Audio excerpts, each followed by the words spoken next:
आइए आज हम जानते हैं हमारे देश के सामान्य ज्ञान के बारे में। हमारा देश का संवैधानिक नाम है India, that is Bharat. Hindustan हमारे देश का संवैधानिक नाम नहीं है। हमारे देश की वर्तमान राजधानी का नाम है नई दिल्ली। दिल्ली से पहले हमारे देश की राजधानी 1912 तक हुआ करती थी कलकत्ता, जिसको वर्तमान में कोलकाता कहते हैं, जो कि पश्चिम बंगाल राज्य की राजधानी है। और 1927 में ब्रिटिश सरकार के अधीन इसे नई दिल्ली नाम दिया गया और ठीक 4 साल बाद 13 फरवरी 1931 को ब्रिटिश सरकार के माध्यम से ही नई दिल्ली को देश की नई राजधानी के रूप में उद्घाटन किया गया।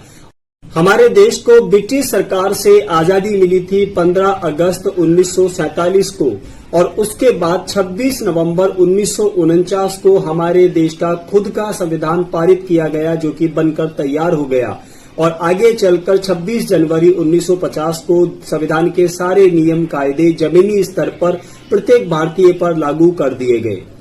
भारतीय संविधान का निर्माण करने के लिए एक संविधान सभा का गठन किया गया और इसी संविधान सभा ने एक प्रारूप समिति का गठन किया, जिसके अध्यक्ष के तौर पर आदरणीय डॉक्टर बाबा साहब भीमराव अंबेडकर को चुना गया। प्रारूप समिति के अध्यक्ष के रूप में डॉक्टर अंबेडकर ने भारतीय संविधान का पूरा मसौदा तैयार किया।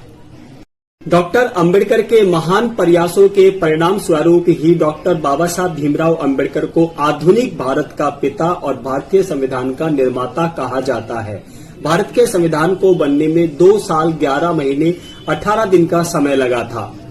वर्तमान में हमारे देश में 28 राज्य और 8 केंद्र शासित प्रदेश है। इन 28 राज्यों में अगर जनसंख्या की बात की जाए तो सबसे बड़ा राज्य है उत्तर प्रदेश, और जनसंख्या की बात की जाए और सबसे छोटे राज्य का नाम लिया जाए तो वो होगा गोवा। लेकिन अगर हम क्षेत्रफल की बात करें तो सबसे बड़ा राज्य है राजस्थान और क्षेत्रफल के हिसाब से सबसे छोटा राज्य है सिक्किम। अगर बात करें भारत के कुल भौगोलिक क्षेत्रफल की तो भारत का भौगोलिक क्षेत्रफल है 32,87,263 वर्ग किलोमीटर, जो कि विश्व के कुल क्षेत्रफल का 2.42% ही है। भारतीय मानक समय और ग्रीनविच समय के बीच 5.5 घंटे का अंतर है। भारतीय मानक समय ग्रीनविच समय से 5.5 घंटे आगे चलता है। भारत की सबसे प्राचीन पर्वत श्रृंखला का नाम है अरावली पर्वत श्रृंखला और सबसे नवीन पर्वत श्रृंखला का नाम है हिमालय पर्वत। भारत की आकृति चतुष्कोणीय है। क्षेत्रफल के हिसाब से भारत का विश्व में 7वां स्थान है और जनसंख्या के हिसाब से भारत का विश्व में दूसरा स्थान है। अब हम बात करते हैं हमारे देश के कुछ राष्ट्रीय प्रतीक चिन्हों के बारे में। तो आपको जानकर अच्छा लगेगा कि हमारे देश के राष्ट्रीय ध्वज का नाम है तिरंगा। हालांकि उसमें 3 रंग हैं, ऐसा आपको लगता है, जो कि गलत है। भारत के राष्ट्रीय ध्वज तिरंगा में 4 रंग हैं। सबसे ऊपर केसरिया रंग की एक पट्टी है, उसके बाद सबसे नीचे हरे रंग की एक पट्टी होती है और बीच में एक सफेद रंग की पट्टी होती है और इसी सफेद रंग की पट्टी पर एक नीले रंग का चक्र भी होता है। ये वही चक्र है जिसको सारनाथ के अशोक स्तंभ से लिया गया था और इसी चक्र में 24 तीलियां हैं और झंडे का जो राष्ट्रीय ध्वज का जो लंबाई चौड़ाई का अनुपात है वो है 3:2।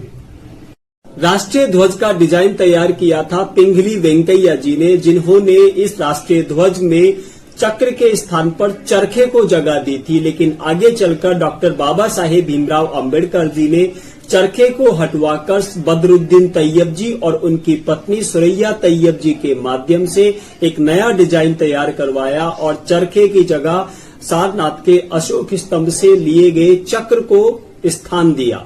हमारे देश का राष्ट्रीय गान है जन गण मन अधिनायक जय, जिसको लिखा था गुरुदेव रविंद्रनाथ टैगोर जी ने, जिसको गाने में लगभग 52 सेकंड्स का समय लगना चाहिए। इसी तरह से हमारे देश के राष्ट्रीय गीत का नाम है वंदे मातरम, जिसको लिखा था बंकिम चंद्र चटर्जी ने। हमारे देश का राष्ट्रीय प्रतीक है अशोक स्तंभ, जिसमें 4 शेर, 1 घोड़ा, 1 हाथी और 1 सांड की तस्वीरें उकेर कर बनाई गई हैं।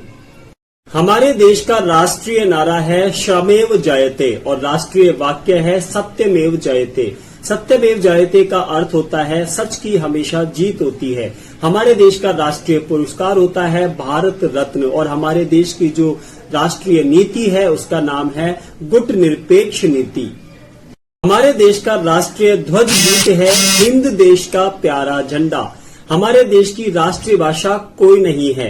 कामकाज के तौर पर हिंदी और अंग्रेजी का प्रयोग ही किया जाता है। भारत के संविधान में कुल 22 भाषाओं को मान्यता दी गई है। राज्य के पास यह अधिकार है कि वो अपनी सहूलियत और सुविधा के हिसाब से किसी भी एक भाषा को अपने राज्य में कामकाज के तौर पर प्रयोग कर सकते हैं। यहाँ मैं थोड़ी सी बात करता हूँ हिंदी भाषा की लिपि की। हिंदी भाषा की लिपि का नाम है देवनागरी और इंग्लिश भाषा की लिपि का नाम है रोमन। इंग्लिश अल्फाबेट में टोटल 26 लेटर्स वर्तमान में प्रयोग होते हैं, लेकिन पहले इनकी संख्या 26 की बजाय 27 हुआ करती थी। 27वें नंबर पे आता था एम्परसंड, जिसको हम एक चिन्ह के रूप में प्रयोग करते हैं जिसका अर्थ होता है AND एंड। और हिंदी वर्णमाला में अक्षरों की संख्या होती है 52 यानी कि 52। अब यहां से हम थोड़ा आगे बढ़ते हैं। क्या हमारे देश का कोई राष्ट्रपिता होता है? तो इसका जवाब है नहीं। हमारे देश का कोई राष्ट्रपिता नहीं है। संविधान सबसे ऊपर है। हमारे देश के राष्ट्रीय पंचांग का नाम है शक संवत और हमारे देश के अंदर जो लोग रहते हैं उनकी राष्ट्रीयता की पहचान है भारतीय, इंडियन। और हमारे देश का पहला नागरिक होता है हमारे देश के राष्ट्रपति। हमारे देश में लोकतांत्रिक शासन व्यवस्था है।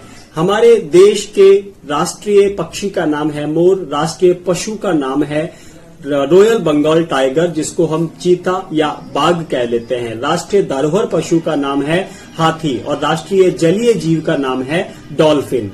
हमारे देश का राष्ट्रीय फूल है कमल। हमारे देश की राष्ट्रीय मिठाई है जलेबी। हमारे देश का राष्ट्रीय फल है आम और हमारे देश की राष्ट्रीय सब्जी है कद्दू। हमारे देश का राष्ट्रीय पकवान है खिचड़ी और हमारे देश का राष्ट्रीय नदी है गंगा नदी। हमारे देश का राष्ट्रीय खेल है हॉकी और हमारे देश का राष्ट्रीय पेड़ है बरगद का पेड़। राष्ट्रीय सूचना पत्र का नाम है श्वेत पत्र और हमारे देश के जो राष्ट्रीय त्योहार है उनमें सबसे पहले है 26 जनवरी यानी कि गणतंत्र दिवस, 14 अप्रैल डॉक्टर अंबेडकर जयंती, 2 अक्टूबर यानी कि गांधी जयंती और 26 नवंबर यानी कि संविधान दिवस और 15 अगस्त यानी कि स्वतंत्रता दिवस। जन्म दिवस उनका मनाया जाता है जो जीवित है और जो जीवित नहीं है उनकी जयंती होती है। मैं आपका अपना सेवक NS चावरिया वाल्मीकि मेहतर समाज का एक साधारण सा सदस्य हूं, लेकिन एक शिक्षक होने के नाते इस छोटी सी वीडियो के जरिए मैंने एक प्रयास किया है कि मेरे देश और मेरे समाज के विद्यार्थियों तक बेहतर जानकारी उपलब्ध करवाई जाए। तो अगर आप चाहते हैं कि यही वीडियो बहुत सारे विद्यार्थियों तक पहुंचकर उनको लाभ प्रदान करे तो आप इस चैनल को अभी सब्सक्राइब कर लीजिए। वीडियो को ज्यादा से ज्यादा लाइक करके शेयर कर दीजिए और जो भी आपके अनमोल सुझाव हैं उनको कमेंट बॉक्स में डाल दीजिए। मैं उनका जवाब जरूर दूंगा। फिर मिलूंगा समाज की आवाज को आप तक पहुंचाने के लिए। Thank you very much.